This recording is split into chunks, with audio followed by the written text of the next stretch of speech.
आजिर विषय कर्म और ताहार रहस्य। 1900 ख्रीष्टाब्द 4 जानुआरी कालिफर्निया लॉस एंजेल्स रे प्रदत्त वक्तृता। मु जीवन में जो सबू श्रेष्ठ शिक्षा लाभ करिछि ताहा मध्यरे अन्यतम होछि कर्मर उद्देश्य प्रति जो परिमाण रे मनोयोग देवा आवश्यक ताहार उपाय प्रति मध्य सही परिमाण मनोयोग देवा उचित। यही शिक्षा मु जहांक निकटर लाभ करिछि से जने महापुरुष एवं तांकर जीवन थिला एही महत् नीतिर वास्तव रूपायन। एही गोटिए नीतिरु मु सर्वदा महत् शिक्षा लाभ करिछि एवं मो मतरे जीवनर समस्त साफल्यर रहस्य होछि उद्देश्य प्रति जो परिमाण रे उपाय प्रति मध्य सही परिमाण रे मनोयोग देवा उचित। आम मानक जीवन में गोटे बड़ त्रुटि आमे माने आदर्श प्रति एते बेसी आकृष्ट हो पड़ू लक्ष्य आम मान निकटर एते बेसी मनमुग्धकर एते बेसी लोभनीय एवं आमर मानस पटरे एते बड़ हो जाए जे आमे उपाय गुड़ी को टिकिनिखि करी देखि पारु नाही। किंतु जेतेबेले विफलता आसे सेतेबेले जदि आमे पुंखानुपुंख रूपे विश्लेषण करि देखु ताहले शतकड़ा 69 क्षेत्र में देखा पाइबा जे उपाय गुड़िक प्रति मनोयोग देउनाहु बोली आमे विफल हो। उपाय को निखुण और दृढ़ करने प्रति मनोयोग देवा ही आमर विशेष प्रयोजन। उपाय यथायथ हेले उद्देश्य सिद्धि निश्चित। आमे भूली जाऊ जे कारण ही कार्य उत्पादन करे। कार्य केबे हेले आपणा छाए उत्पन्न हो पारे नाही। कारण गुड़िक सठिक उपयुक्त और शक्तिशाली नहेले कार्य केबे हेले उत्पन्न हेब नाही। जदि थरे आदर्श निर्वाचित और ताहार उपाय गुड़िक निर्धारित हुए ताहले आदर्श कथा चिंता न कले मध्य चलिबो। कारण उपाय गुड़िक ठीक करि पारिले आदर्श संबंध रे आमे निश्चित होई पारु। कारण जेउठी अछि सेठारे कार्य कौनसी बाधा नाही। कार्य अवश्य ही हेबो।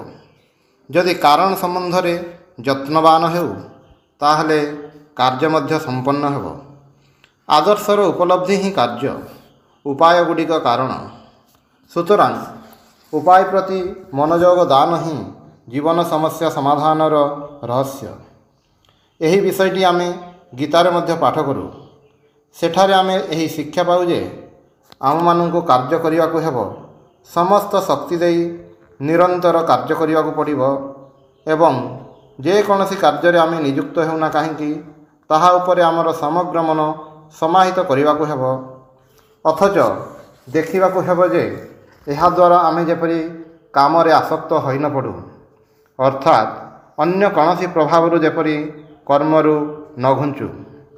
अथच सतर्क रहिबा को हेबो जे सर्व अवस्था जेपरि इच्छा मात्रे आमे कर्म त्याग करिपारू। आमे जदि निज निज जीवन को विश्लेषण करूँ ताहले देखि परिबा जे आमर सबुठारु बड़ दुखर कथा होछि आमे कौनसी कार्य ग्रहण करी सेथिरे आमर समस्त शक्ति नियोजित कलु हुए तो ताहा निष्फल हैला तथापि ताहा आमे परित्याग करिपारू नाही। आमे जानू कर्म आम मानंको आघात करुछि। कर्म प्रति आहुरी अधिक आसक्ति आम मानंको केवल दुख ही देउछि।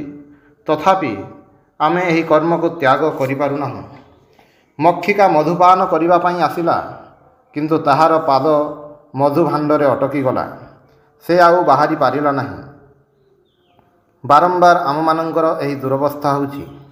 आम मानंकर समग्र जीवन एहीपरि गोटिए रहस्य जाल रे आवृत।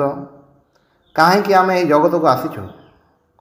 आमे एठाकू आसिथिलु मधुपान करिबाकू किंतु देखिबाकू पाउछु आम मानंकर हाथ गोड़ तहिरे आबद्ध होई पड़िछि। आमे जगत को धरिबाकू आसिथिलु शेषरे निजे धरा पड़िलु।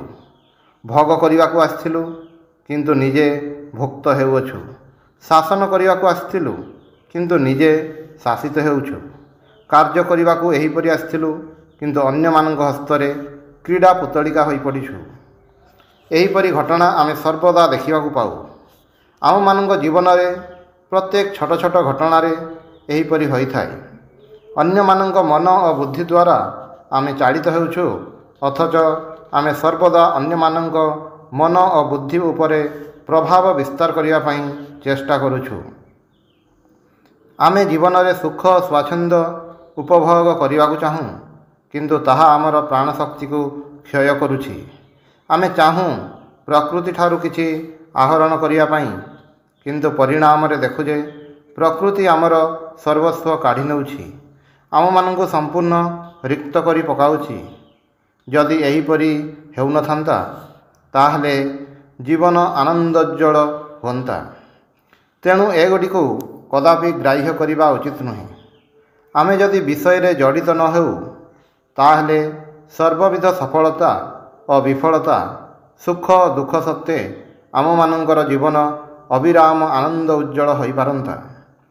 ଦୁଃଖର ଗୋଟିଏ କାରଣ ହେଉଛି ଆମେ ଆସକ୍ତ ହେଉଛୁ ଏବଂ ଏହି ଆସକ୍ତି ଦ୍ୱାରା ଆମେ ନିତ୍ୟ ଆବଦ୍ଧ ହେଉଛୁ। ତେଣୁ ଗୀତାରେ ଶ୍ରୀକୃଷ୍ଣ କହୁଛନ୍ତି, ନିୟତ କର୍ମ କର କିନ୍ତୁ ଆସକ୍ତ ହୁଅ ନାହିଁ, କର୍ମରେ ଶୃଙ୍ଖଳିତ ହୁଅ ନାହିଁ। ପ୍ରତ୍ୟେକ ବିଷୟରୁ ନିଜକୁ ପ୍ରତ୍ୟାହୃତ କରିବାର ଶକ୍ତି ସଞ୍ଚିତ ରଖ। କୌଣସି ବସ୍ତୁ ଯେତେ ପ୍ରିୟ ହେଉନା କାହିଁକି, ତାହା ପାଇବା ପାଇଁ ମନ ଯେତେ ବ୍ୟାକୁଳ ହେଉନା କାହିଁକି, ତାହାକୁ ତ୍ୟାଗ କରିବାକୁ ହେଲେ ଯେତେ ତୀବ୍ର ବେଦନା ଅନୁଭବ କରନା କାହିଁକି, ପ୍ରୟୋଜନ କାଳରେ ତାହା ପରିତ୍ୟାଗ କରିବାର ଶକ୍ତି ନିଜ ମଧ୍ୟରେ ସଞ୍ଚିତ ରଖ। ଏହି ଜୀବନରେ ହେଉ ବା ଅନ୍ୟ କୌଣସି ଜୀବନରେ ହେଉ, ଦୁର୍ବଳର ସ୍ଥାନ ନାହିଁ। ଦୁର୍ବଳତା ହିଁ ଦାସତ୍ୱ ଆଣେ। ଦୁର୍ବଳତା ସର୍ବପ୍ରକାର ଶାରୀରିକ ଓ ମାନସିକ ଦୁଃଖର କାରଣ। ଦୁର୍ବଳତା ହିଁ ମୃତ୍ୟୁ। ଶତ ସହସ୍ର ଜୀବାଣୁ ଆମର ଚାରିଆଡ଼େ ବିଚରଣ କରୁଛନ୍ତି, କିନ୍ତୁ ସେ ପର୍ଯ୍ୟନ୍ତ ଆମେ ଦୁର୍ବଳ ହୋଇ ନ ପଡ଼ିଛୁ ଯେ ପର୍ଯ୍ୟନ୍ତ ଆମ ଦେହ ଏଗୁଡ଼ିକୁ ଗ୍ରହଣ କରିବା ପାଇଁ ପୂର୍ବରୁ ପ୍ରସ୍ତୁତ ଓ ଉନ୍ମୁଖ ନ ହୁଏ। ସେ ପର୍ଯ୍ୟନ୍ତ ଜୀବାଣୁ ସମୂହ ଆମର ଅନିଷ୍ଟ କରିପାରିବେ ନାହିଁ। ଲକ୍ଷ ଲକ୍ଷ ଦୁଃଖର ଜୀବାଣୁ ଆମର ଚତୁର୍ଦିଗରେ ଭାସମାନ ଥାଇପାରନ୍ତି। ଏମାନଙ୍କୁ ଗ୍ରାହ୍ୟ କଲେ ଚଳିବ ନାହିଁ। ଯେ ପର୍ଯ୍ୟନ୍ତ ଆମ ମନ ଦୁର୍ବଳ ନ ହୁଏ, ସେମାନେ ଆମ ନିକଟକୁ ଆସିବାକୁ ସାହସ କରିବେ ନାହିଁ। ଆମମାନଙ୍କୁ ଆୟତ୍ତ କରିବା ପାଇଁ ତାଙ୍କର କୌଣସି ଶକ୍ତି ନାହିଁ। ଜୀବନର ଚରମ ସତ୍ୟ ହେଉଛି, ଶକ୍ତି ହିଁ ଜୀବନ, ଦୁର୍ବଳତା ହିଁ ମୃତ୍ୟୁ। ଶକ୍ତି ହିଁ ସୁଖ ଓ ଆନନ୍ଦ, ଶକ୍ତି ଅନନ୍ତ ଓ ଅବିନଶ୍ୱର ଜୀବନ। ଦୁର୍ବଳତା ହିଁ ଅବିରାମ ଦୁଃଖ ଓ ଉଦ୍ବେଗର କାରଣ। ଦୁର୍ବଳତା ହିଁ ମୃତ୍ୟୁ। ଏହି ଜୀବନରେ ଯାବତୀୟ ଇନ୍ଦ୍ରିୟ ସୁଖର ଉତ୍ସ ଆସକ୍ତି। ଆମେ ଆମର ବନ୍ଧୁବାନ୍ଧବମାନଙ୍କ ପ୍ରତି ଆସକ୍ତ ହେଉ, ନିଜର ମାନସିକ ଓ ଆଧ୍ୟାତ୍ମିକ ବ୍ୟାପାରରେ ଆସକ୍ତ ହେଉ, ଯାବତୀୟ ବାହ୍ୟ ବସ୍ତୁରେ ଆସକ୍ତ ହେଉ, ଯେହେତୁ ଏମାନଙ୍କ ସାହାଯ୍ୟରେ ଆମେ ଇନ୍ଦ୍ରିୟ ସୁଖ ଲାଭ କରୁ।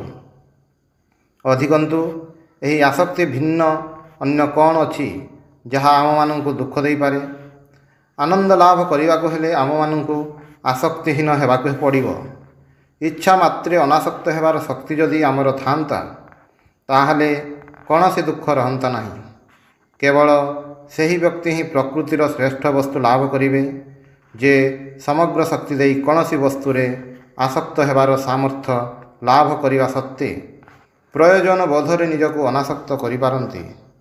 ତେଣୁ ଆସକ୍ତ ହେବା ପରି ଅନାସକ୍ତ ହେବାର କ୍ଷମତା ମଧ୍ୟ ପ୍ରୟୋଜନ। ପୁନଶ୍ଚ ଏପରି ଲୋକ ଅଛନ୍ତି ଯେଉଁମାନେ କୌଣସି ଜିନିଷ ଦ୍ୱାରା ଆକୃଷ୍ଟ ହୁଅନ୍ତି ନାହିଁ। ସେମାନେ କାହାକୁ ହେଲେ ସ୍ନେହ କରିପାରନ୍ତି ନାହିଁ। ସେମାନେ କଠିନ ହୃଦୟ ଓ ଉଦାସୀନ।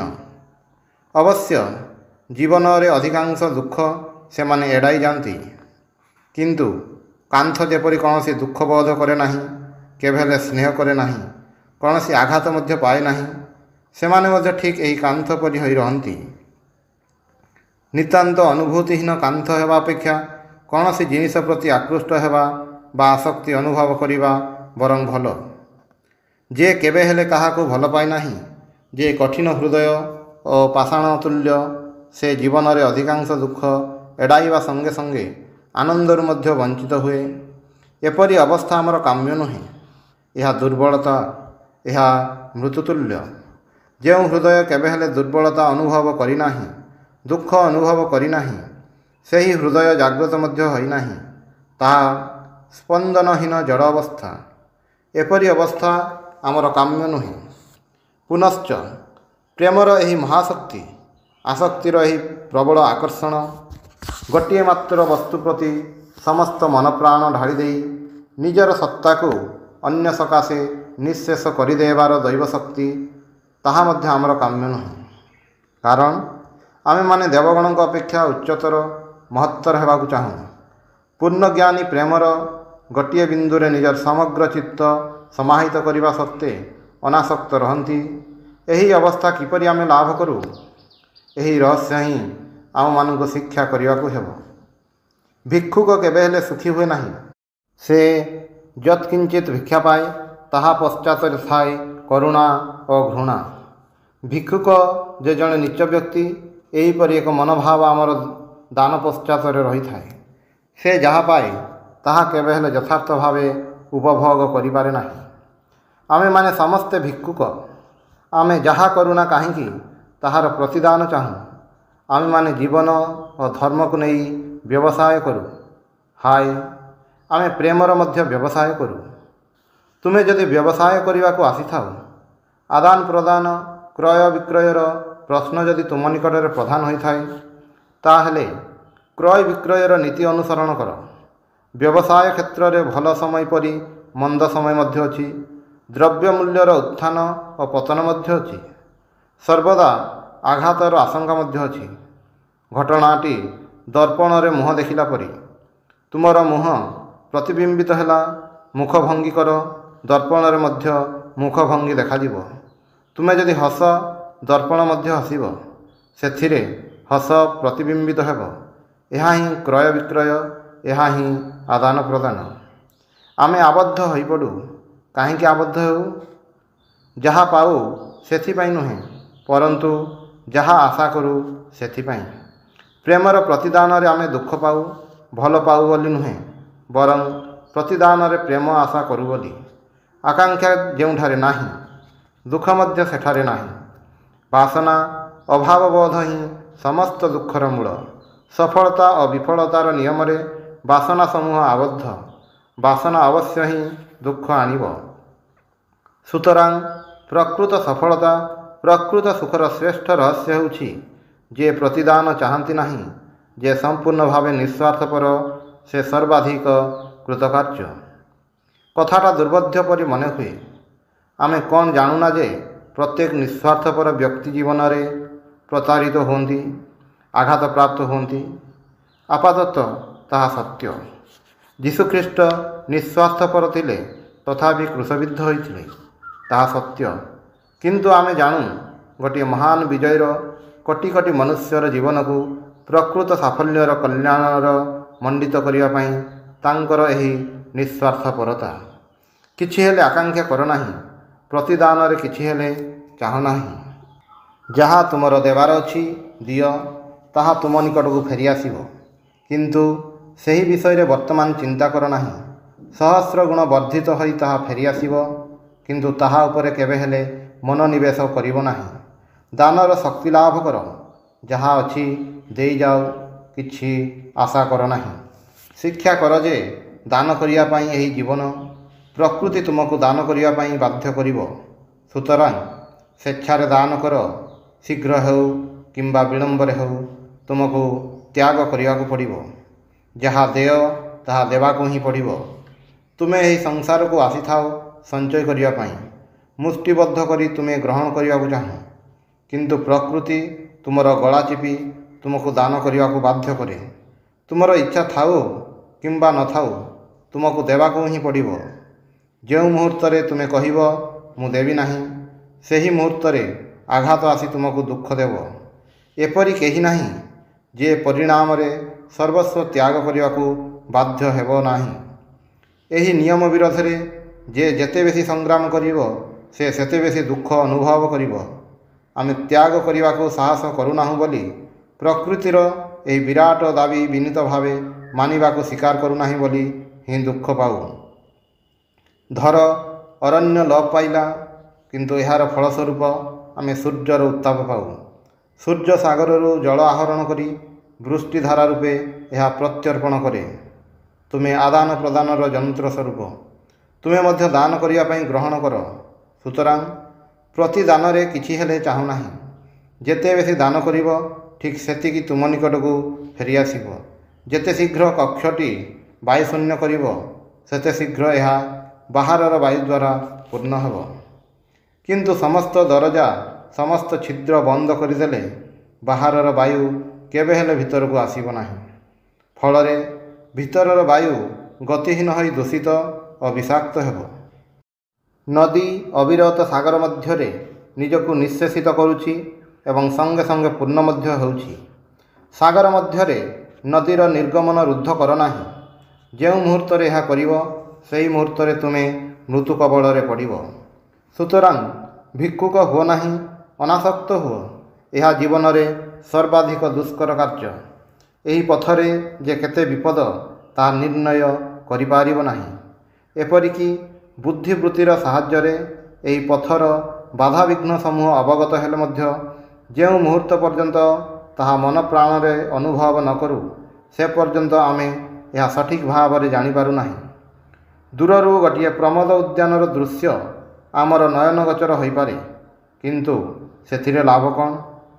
ଯେତେବେଳେ ଆମେ ଉଦ୍ୟାନରେ ବାସ କରିବୁ କେବଳ ସେତିକି ବେଳେ ଏହା କିପରି ତାହା ଅନୁଭବ କରିବୁ ଏବଂ ଯଥାର୍ଥ ରୂପେ ଜାଣିପାରିବୁ। ଯଦିଓ ଆମର ପ୍ରତ୍ୟେକଟି ପ୍ରୟାସ ବ୍ୟର୍ଥତାରେ ପର୍ଯ୍ୟବସିତ ହୁଏ ଏବଂ ଆମେ ମର୍ମାହତ ଓ ବିପର୍ଯ୍ୟସ୍ତ ହେଉ, ତଥାପି ସକଳ ବିପର୍ଯ୍ୟୟ ମଧ୍ୟରେ ଆମର ହୃଦୟ ବୃତ୍ତିକୁ ସତେଜ ରଖିବାକୁ ପଡ଼ିବ। ଏହି ସମସ୍ତ ବିଘ୍ନ ବିପର୍ଯ୍ୟୟ ମଧ୍ୟରେ ଆମର ଆଭ୍ୟନ୍ତରୀଣ ଦେବତ୍ୱକୁ ଦୃଢ଼ଚିତ୍ତରେ ପ୍ରକାଶ କରିବାକୁ ହେବ। ପ୍ରକୃତି ଚାହେଁ ଆମେ ପ୍ରତିକ୍ରିୟାଶୀଳ ହେଉ, ଆଘାତ ବିନିମୟରେ ଆଘାତ କରୁ, ପ୍ରତାରଣା ବିନିମୟରେ ପ୍ରତାରଣା କରୁ, ମିଥ୍ୟାର ବିନିମୟରେ ମିଥ୍ୟାର ଆଶ୍ରୟ ନେଉ, ଆମର ସର୍ବଶକ୍ତି ପ୍ରୟୋଗ କରି ଆଘାତର ସମୁଚିତ ଉତ୍ତର ଦେଉ। ତାହେଲେ ଦେଖାଯାଉଛି ଆଘାତର ବଦଳରେ ପ୍ରତ୍ୟାଘାତ ନ କରିବା ପାଇଁ, ନିଜକୁ ସଂଯତ କରିବା ପାଇଁ, ସର୍ବୋପରି ଅନାସକ୍ତ ହେବା ପାଇଁ ଗୋଟିଏ ବିରାଟ ଦିବ୍ୟ ଶକ୍ତିର ପ୍ରୟୋଜନ। ପ୍ରତିଦିନ ଆମେ ଅନାସକ୍ତ ହେବା ପାଇଁ ଦୃଢ଼ ସଂକଳ୍ପ କରୁ। ଆମେ ଆମର ଅତୀତ ପ୍ରୀତି ଓ ଆସକ୍ତିର ବିଷୟଗୁଡ଼ିକୁ ଦେଖୁ ଏବଂ ଅନୁଭବ କରୁ। ଏହା ମଧ୍ୟରୁ ପ୍ରତ୍ୟେକଟି ଆମର ଜୀବନକୁ କିପରି ଦୁଃଖମୟ କରିଛି। ଆମର ପ୍ରୀତି ସକାଶେ ଆମେ ନୈରାଶ୍ୟର ଅତଳ ଗର୍ଭକୁ ଚାଲିଯାଇଛୁ। ବୁଝିପାରୁଛୁ ଆମେ ଅନ୍ୟମାନଙ୍କ ହସ୍ତରେ ନିତାନ୍ତ କ୍ରୀତଦାସ ତୁଲ୍ୟ। ଆମମାନଙ୍କୁ ଟାଣି ନିମ୍ନରୁ ନିମ୍ନତର ଅବସ୍ଥାକୁ ଅଣାଯାଇଛି। ପୁଣି ଆମେ ନୂତନ ଭାବେ ଦୃଢ଼ ସଂକଳ୍ପ କରୁ, ବର୍ତ୍ତମାନ ଠାରୁ ମୁଁ ନିଜ ଉପରେ ସମ୍ପୂର୍ଣ୍ଣ କର୍ତ୍ତୃତ୍ୱ କରିବି, ଏବେଠାରୁ ନିଜକୁ ସଂଯତ କରିବି। କିନ୍ତୁ କାର୍ଯ୍ୟକାଳରେ ସେହି ପୁରୁଣା କାହାଣୀର ପୁନରାବୃତ୍ତି ହୁଏ। ପୁଣି ଜୀବ ବଦ୍ଧ ହୋଇଯାଏ, ଆଉ ବାହାରି ପାରେ ନାହିଁ। ଜୀବ ପକ୍ଷୀଜାଲରେ ଆବଦ୍ଧ, ପକ୍ଷ ସଞ୍ଚାଳନ କରି ମୁକ୍ତି ଲାଭର ଚେଷ୍ଟା କରୁଛି। ଏହା ହିଁ ଆମର ଜୀବନ। ମୁଁ ଜାଣେ ନିଜକୁ ସଂଯତ କରିବା କେତେ କଷ୍ଟସାଧ୍ୟ। ବାଧା ବିପତ୍ତି ପ୍ରଚଣ୍ଡ ଏବଂ ଆମମାନଙ୍କ ମଧ୍ୟରୁ ଶତକଡ଼ା 90 ଜଣ ନିରାଶ ଓ ନିରୁତ୍ସାହ ହୋଇଯାନ୍ତି।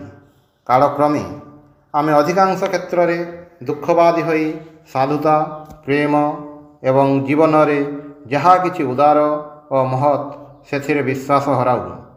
ତେଣୁ ଆମେ ଦେଖିବାକୁ ପାଉ ଯେଉଁମାନେ ଜୀବନର ପ୍ରଥମ ଅବସ୍ଥାରେ ସରଳ, ଦୟାଳୁ, ଅକପଟ ଓ କ୍ଷମାଶୀଳ, ସେମାନେ ହିଁ ବାର୍ଦ୍ଧକ୍ୟରେ ସତ୍ୟର ମୁଖା ପିନ୍ଧି ମିଥ୍ୟା ଆଚରଣ କରନ୍ତି। ତାଙ୍କ ମନରେ କେବଳ ସ୍ତୂପୀକୃତ ଜଟିଳତା। ହୁଏତ ସେମାନଙ୍କ ମଧ୍ୟରେ ଅନେକଙ୍କର ବାହ୍ୟ ବିଚକ୍ଷଣତା ରହିପାରେ। ସେମାନେ ଉଗ୍ର ମସ୍ତିଷ୍କ ନୁହନ୍ତି, ବିଶେଷ କଥା କହନ୍ତି ନାହିଁ, କାହାକୁ କେବେ ଅଭିଶାପ ଦିଅନ୍ତି ନାହିଁ, କ୍ରୁଦ୍ଧ ହୁଅନ୍ତି ନାହିଁ। କିନ୍ତୁ କ୍ରୁଦ୍ଧ ହେବା ଶକ୍ତି ସେମାନଙ୍କ ପକ୍ଷରେ ବରଂ ଭଲ।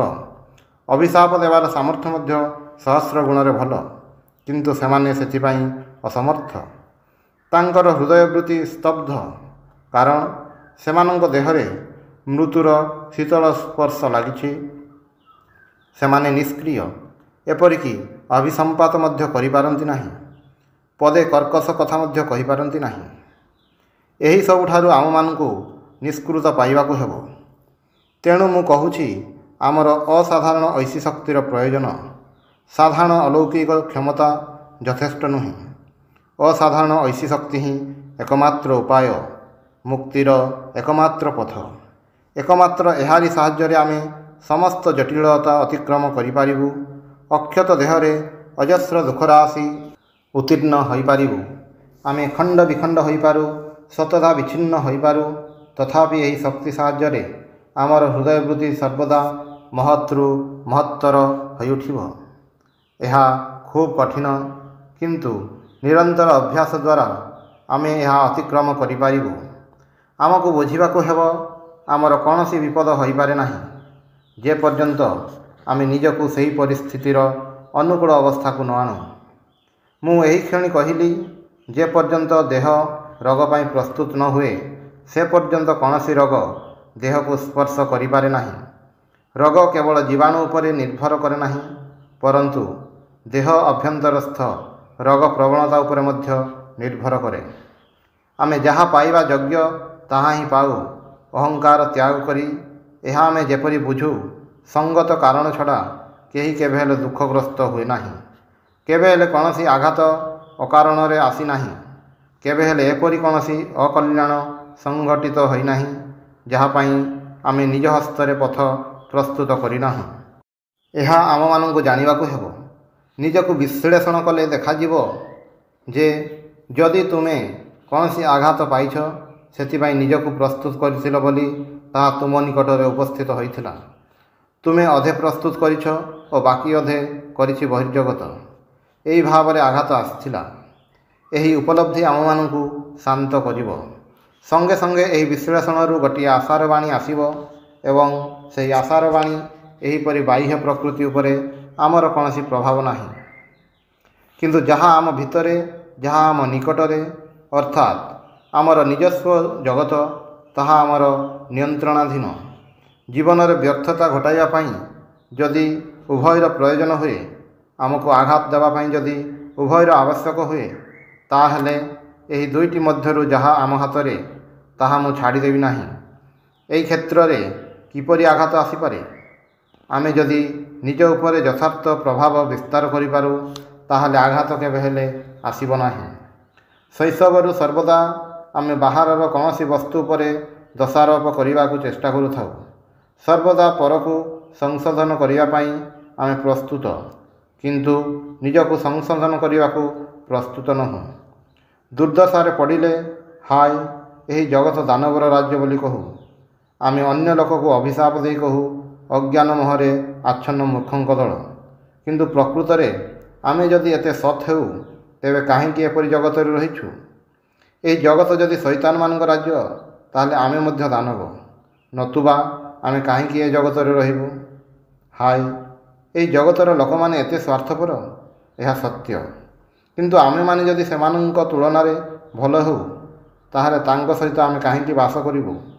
ଏହି ବିଷୟ ଚିନ୍ତା କରି ଦେଖ। ଆମର ଯେତିକି ଯୋଗ୍ୟତା ରହିଛି ସେତିକି ମାତ୍ର ଆମେ ପାଉ। ଏହା କହିବା ମିଥ୍ୟା ଯେ ଜଗତ ଅସତ୍ ଏବଂ ଆମେ କେବଳ ସତ୍। ଏହା କେବେ ହେଲେ ହୋଇପାରେ ନାହିଁ। ଏହିପରି ଆମେ କହି ଆସୁଅଛୁ, କିନ୍ତୁ ଏହା ସତ୍ୟର ଅପଳାପ। ସର୍ବାଗ୍ରେ ଏହା ଶିକ୍ଷଣୀୟ ଯେ ବାହାରର କୌଣସି ବସ୍ତୁକୁ ଅଭିଶାପ ନ ଦେବାକୁ ଅଥବା କାହା ଉପରେ କୌଣସି ଦୋଷାରୋପ ନ କରିବାକୁ ବଦ୍ଧପରିକର ହୁଅ। ମଣିଷ ହୁଅ, ଉଠି ଛିଡ଼ା ହୁଅ, ନିଜ ଉପରେ ଦୋଷାରୋପ କର। ଦେଖିବ, ଏହା ସର୍ବଦା ସତ୍ୟର ପଥ। ନିଜକୁ ବଶରେ ଆଣ। ଏହା କ'ଣ ଲଜ୍ଜାର ବିଷୟ ନୁହେଁ ଯେ ସମୟ ସମୟରେ ଆମେ ନିଜର ମନୁଷ୍ୟତ୍ୱ ସମ୍ବନ୍ଧରେ କେତେ ବଡ଼ ବଡ଼ କଥା କହୁ। ଆମେ ଦେବ ସ୍ୱରୂପ, ଘୋଷଣା କରୁ ଯେ ଆମେ ସବୁ କିଛି ଜାଣୁ, ଆମେ ସବୁ କିଛି କରିପାରୁ, ଆମେ ନିର୍ଦ୍ଦୋଷ, ନିଷ୍କଳଙ୍କ, ଜଗତ ମଧ୍ୟରେ ସର୍ବାପେକ୍ଷା ନିଃସ୍ୱାର୍ଥପର। ପୁଣି ପର ମୁହୂର୍ତ୍ତରେ କ୍ଷୁଦ୍ର ଏକ ପ୍ରସ୍ତର ଖଣ୍ଡ ମଧ୍ୟ ଆମକୁ କଷ୍ଟ ଦିଏ। କୌଣସି ସାଧାରଣ ବ୍ୟକ୍ତିର ଅଳ୍ପ କ୍ରୋଧ ମଧ୍ୟ ଆମମାନଙ୍କୁ ପୀଡ଼ା ଦିଏ। ରାସ୍ତାର ଯେକୌଣସି ନିର୍ବୋଧ ବ୍ୟକ୍ତି ମଧ୍ୟ ଏହି ସମସ୍ତ ଦେବତାମାନଙ୍କର ଜୀବନକୁ ଦୁଃଖମୟ କରି ପକାଏ। ଆମେ ଯଦି ପ୍ରକୃତରେ ଦେବ ସ୍ୱରୂପ ହେଉ, ତାହେଲେ କ'ଣ ଆମର ଏପରି ଦୁରବସ୍ଥା ହେବା ଉଚିତ? ବାହ୍ୟ ଜଗତ ଆମର ଦୁଃଖ ଦୁର୍ଦ୍ଦଶା ପାଇଁ ଦାୟୀ, ଏପରି ଅଭିଯୋଗ କରିବା କ'ଣ ସତ୍ୟ? ଯେଉଁ ଈଶ୍ୱର ଶୁଦ୍ଧ, ଅପାପବିଦ୍ଧ, ସେହି ଈଶ୍ୱର କ'ଣ ଆମର କୌଣସି ଛଳ ଚାତୁରୀ ଦ୍ୱାରା ଦୁଃଖଗ୍ରସ୍ତ ହୋଇପାରନ୍ତି? ତୁମେମାନେ ଯଦି ଯଥାର୍ଥ ନିଃସ୍ୱାର୍ଥପର ହୁଅ, ତାହେଲେ କହିବାକୁ ହେବ ତୁମେମାନେ ଈଶ୍ୱର ତୁଲ୍ୟ। କେଉଁ ବହିର୍ଜଗତ ତୁମମାନଙ୍କୁ ଆଘାତ କରିପାରେ? ତୁମେମାନେ ଅକ୍ଷତ ଦେହରେ ସପ୍ତମ ନରକକୁ ମଧ୍ୟ ଅତିକ୍ରମ କରିପାର। କୌଣସି ଜିନିଷ ତୁମମାନଙ୍କୁ ବିନ୍ଦୁମାତ୍ର ସ୍ପର୍ଶ କରିପାରିବ ନାହିଁ। କିନ୍ତୁ ତୁମେମାନେ ଯେଉଁ ଅଭିଯୋଗ କର, ବହି ପ୍ରକୃତି ଉପରେ ଦୋଷାରୋପ କର, ତାହା ପ୍ରମାଣ କରେ ଯେ ତୁମେ ବହି ପ୍ରକୃତି ସମ୍ବନ୍ଧରେ ସଚେତନ ଏବଂ ତୁମର ଏହିପରି ଅନୁଭୂତି ଦ୍ୱାରା ପ୍ରମାଣିତ ହୁଏ ଯେ ନିଜର ସ୍ୱରୂପ ଓ ମହତ୍ତ୍ୱ ସମ୍ବନ୍ଧରେ ତୁମେ ଯାହା ଦାବି କର, ବସ୍ତୁତଃ ତୁମେ ତାହା ନୁହଁ। ଦୁଃଖ ଉପରେ ଦୁଃଖ ସ୍ତୂପୀକୃତ କରି କେବଳ ବହି ପ୍ରକୃତି ତୁମକୁ ଆଘାତ କରୁଛି, ଏହି କଳ୍ପନା କରି ଏବଂ ହାୟ କି ଭୀଷଣ ଶୈତାନର ଜଗତ! ଏହି ଲୋକଟି ମୋତେ ଆଘାତ କରୁଛି, ଏହି ବ୍ୟକ୍ତି ମୋତେ କଷ୍ଟ ଦେଉଛି ଇତ୍ୟାଦି ଚିତ୍କାର କରି ତୁମେ ନିଜର ଅପରାଧ ଦୁଃଖ ଦୁର୍ଦ୍ଦଶା ବଢ଼ାଇ ଦେଉଛ। ଦୁଃଖ ତ ପାଉଛ, ତଦୁପରି ମିଥ୍ୟା ଆରୋପ କରୁଛ। କିଛି ସମୟ ପାଇଁ ଅନ୍ୟମାନଙ୍କ କଥା ଛାଡ଼ିଦେଇ ଆମମାନଙ୍କୁ ନିଜ ସମ୍ବନ୍ଧରେ ସତର୍କ ହେବାକୁ ପଡ଼ିବ। ଏହା ଆମେମାନେ ନିଶ୍ଚିତ କରିପାରୁ। ଆସ ଆମେମାନେ କର୍ମର ଉପାୟଗୁଡ଼ିକୁ ନିଖୁଣ କରିବା, ତାହେଲେ ଉଦ୍ଦେଶ୍ୟ ମଧ୍ୟ ସ୍ୱତଃ ଠିକ୍ ହୋଇଯିବ। ଆମମାନଙ୍କ ଜୀବନ ଯଦି ମହତ୍ ଓ ପବିତ୍ର ହୁଏ, ତେବେ ଯାଇ ଏହି ଜଗତ ମହତ୍ ଓ ପବିତ୍ର ହେବ। ଜଗତ କାର୍ଯ୍ୟ ସ୍ୱରୂପ, ଆମେମାନେ କାରଣ ସ୍ୱରୂପ। ସୁତରାଂ ଆସ ଆମେମାନେ ନିଜକୁ ନିଷ୍କଳୁଷ ଓ ପୂର୍ଣ୍ଣ କରି ତୋଳିବା। ଓಂ ଶାନ୍ତି ଶାନ୍ତି ଶାନ୍ତି। ହରି ଓಂ ତତ୍ସତ୍।